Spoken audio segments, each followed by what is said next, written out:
नमस्कार। देश और दुनिया की तमाम फटाफट खबरों में आपका स्वागत है। खबरों के लिए आपसे निवेदन की यदि आपने हमारे चैनल को सब्सक्राइब नहीं किया तो कृपया करके देश और दुनिया की तमाम फटाफट खबरों के लिए आपके अपने चैनल को सब्सक्राइब कर लें। आप सब्सक्राइब करते हैं तो हम हिम्मत होती है सही और सच्ची खबरें आप तक पहुँचाने की। तो क्या है आज की बड़ी खबरें जो आपको मीडिया में नहीं बताई जा रही होगी। कांग्रेस नेता राहुल गांधी ने शुक्रवार को कहा कि कोलंबिया में भारतीय टू व्हीलर कंपनियां बजाज, हीरो और टीवीएस अच्छा प्रदर्शन कर रही है। उन्होंने इसे भारतीय कंपनियों की इनोवेशन क्षमता का उदाहरण बताया और कहा कि भारत में कंपनियां भाई भतीजावाद से नहीं बल्कि नवाचार से आगे बढ़ सकती है। राहुल दक्षिण अमेरिका के 4 देशों की यात्रा पर है। कोलंबिया के मेडेलिन शहर में उन्होंने बजाज पल्सर बाइक के सामने खड़े होकर एक फोटो पोस्ट की।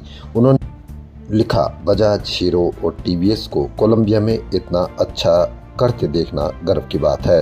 यह दिखाता है कि भारतीय कंपनियां इनोवेशन से जीत सकती है। राहुल ने कोलंबिया की यूनिवर्सिटी में द फ्यूचर इज टुडे नाम के सेमिनार में कहा कि भारत की व्यवस्था चीन से कहीं ज़्यादा जटिल है और उसकी ताकतें भी अलग है। वहीं दुनिया के कई देशों में जेन जी का गुस्सा उबाल पर है। अफ्रीकी देश मेडागास्कर में युवाओं ने पानी, बिजली संकट और भ्रष्टाचार के मुद्दे पर 25 सितंबर से जेन जी आंदोलन शुरू किया। अब तक 22 युवा मारे जा चुके हैं और सैकड़ों घायल हैं। तनाव कम करने के लिए राष्ट्रपति अंद्रे रजोएलिना ने 29 सितंबर को पीएम और पूरी कैबिनेट को बर्खास्त कर दिया, लेकिन आंदोलन थमा नहीं। अब प्रदर्शनकारी जैन जी राष्ट्रपति के इस्तीफे पर अड़ी है। जी हां, पूरी दुनिया में जैन जी का ये माहौल किस तरह से, आप अवश्य विचार करें कि क्या उनको रोजगार चाहिए, क्या उनको चाहिए। मद्रास हाईकोर्ट की मदुरै बेंच ने अभिनेता से नेता बने विजय की करूर में 27 सितंबर को हुई रैली में भगदड़ की घटनाओं की सीबीआई जांच की मांग को खारिज कर दिया। हाईकोर्ट ने आईपीएस अधिकारी असरा गर के नेतृत्व में एसआईटी बनाने के आदेश दिए। तमिलनाडु के सीएम एमके स्टालिन ने करूर हादसे के बाद केंद्रीय मंत्रियों के दौरे पर सवाल उठाए। स्टालिन ने कहा कि भाजपा लाभ देखती है। मणिपुर दंगे, गुजरात की घटनाओं और कुंभ मेले में हुई मौतों पर जांच आयोग नहीं भेजती, वह अब करूर में टीमें भेज रही है। उत्तराखंड के डिजिटल पत्रकार राजीव प्रताप की मौत की जांच कर रही स्पेशल इन्वेस्टिगेशन टीम ने कहा कि यह मामला नशे में गाड़ी चलाने के कारण हुए सड़क हादसे का है। पुलिस ने गुरुवार को बताया कि पोस्टमार्टम रिपोर्ट, सीसीटीवी फुटेज और प्रताप के करीबी लोगों के बयान के आधार पर यह निष्कर्ष निकाला गया है।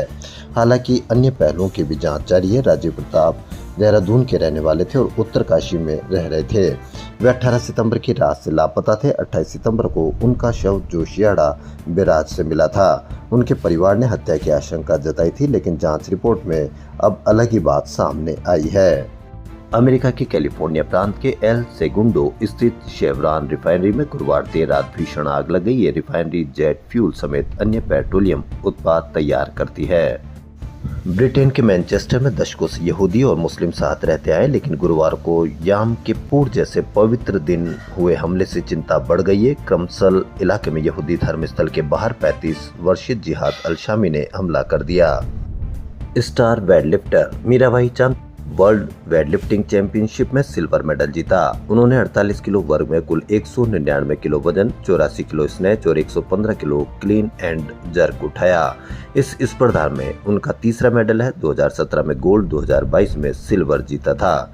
मीराबाई के लिए medal 2026 Commonwealth games, Asian games और 2028 लॉस एंजलिस ओलंपिक की तैयारी में अहम साबित होगा।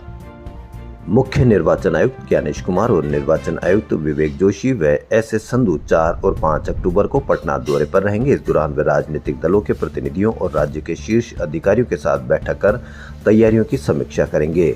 इसके बाद दिल्ली पहुंचने पर वे चुनाव की तारीख का ऐलान कर सकते हैं। इंडियन क्रिकेटर अभिषेक शर्मा की बहन कोमल शर्मा शुक्रवार को लुधियाना के बिजनेसमैन लविश ओबेरॉय के साथ शादी के बंधन में बंध गई। वेरका मजीठा बाईपास पर स्थित गुरुद्वारा श्री चंद टाहली साहब में उन्होंने 7 फेरे लिए। देश और दुनिया की तमाम फटाफट खबरों में फिलहाल इतना ही। यदि आपको देश और दुनिया की तमाम फटाफट खबरें पसंद आ रही तो आपके अपने चैनल को सब्सक्राइब कर लें। धन्यवाद।